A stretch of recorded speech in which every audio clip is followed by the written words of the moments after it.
At the heart of human experience lies a fundamental paradox.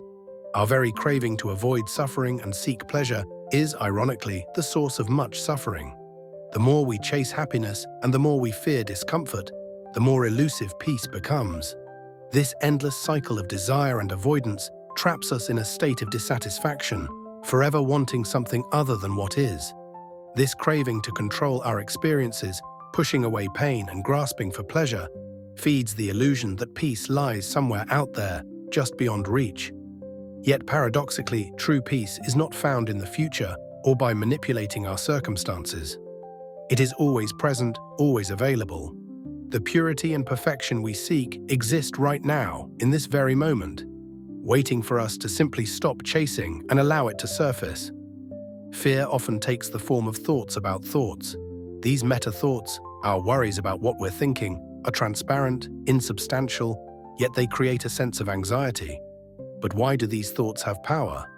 They arise from past experiences we've labeled as negative, creating a mental habit of avoidance. Yet if we look closely, these fears are merely thoughts about thoughts, a self-perpetuating cycle of fear that feeds on itself. When we notice that we've been thinking the same thoughts repeatedly, hundreds, even thousands of times a day, it becomes clear that this is simply a habit of mind. There's no need to monitor or control it. Rather, gently letting go of this obsessive thinking creates space for peace. Let the thoughts pass, and in doing so, dissolve their grip. There's often a belief that to achieve peace, everything must be perfect. 8 hours of perfect sleep, flawless execution of a plan, and constant success. But this belief is unrealistic.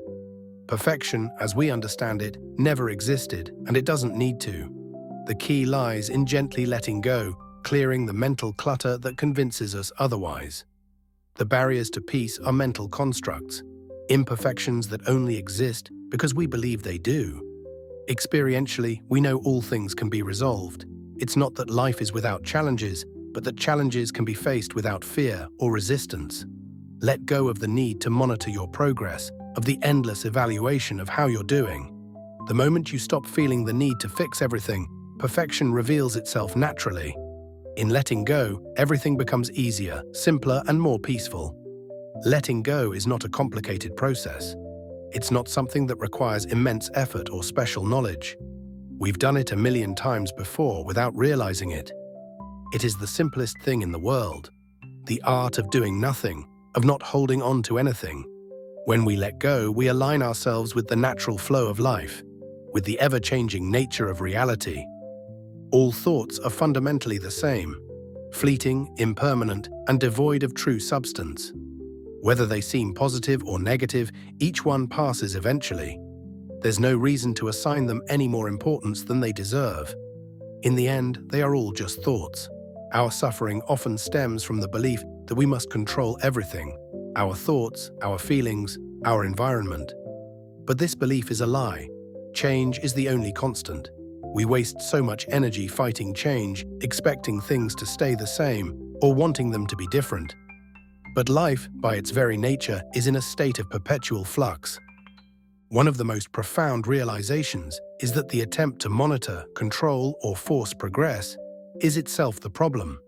We look for certain states of being, thinking that if we can achieve them, everything will be okay. But these states are impermanent. Instead, we must embrace the ever-shifting nature of reality, understanding that there is beauty in the flow of change itself. False worries, those sneaky lies from the ego, creep in throughout the day. They whisper absurd things like, "You're too tired," or "There's not enough time." But these are nothing more than egoic nonsense. When you meditate, you see through them. You realize they're not real, that they hold no power over you. Even on days when you think you can't, you've proven to yourself that you can. One of Buddhism's central teachings is that suffering is caused by desire. The desire for things to be different, the desire for things we lack. The key to liberation from this suffering is to stop expecting, stop wishing, stop remembering better times or wanting future ones. Instead, be here, now. The present moment, when fully experienced, is complete in itself. It requires no embellishment or improvement. Progress, in the grand scheme, doesn't mean stagnation or sameness. We may have periods of great personal growth, but the mistake comes when we expect things to always stay the same. Progress is fluid, like the constant flow of a river. The world is always changing, and so are we. There's no need to cling to memories of when we felt our best, because those moments weren't about clinging. They were about being fully immersed in the present, without craving or expectation. The peace we find in meditation is not confined to meditation itself.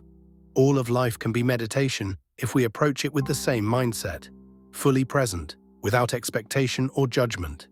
Even in dreams, we act with instinctive flow, fully absorbed in the situation at hand. This is the natural state of being, pure awareness, unencumbered by the mind's endless chatter. To gain everything, we must be willing to abandon everything. This doesn't mean neglecting our responsibilities or withdrawing from life. It means letting go of the constant need to control, to fix, to improve. Let go of the incessant thoughts about needing to do something. Let go of the belief that you need to achieve a certain state to be at peace. Life is always changing. By embracing that change, by flowing with it instead of resisting it, we find freedom. In the end, all that we seek is already here, in this moment, waiting for us to simply let go and experience it.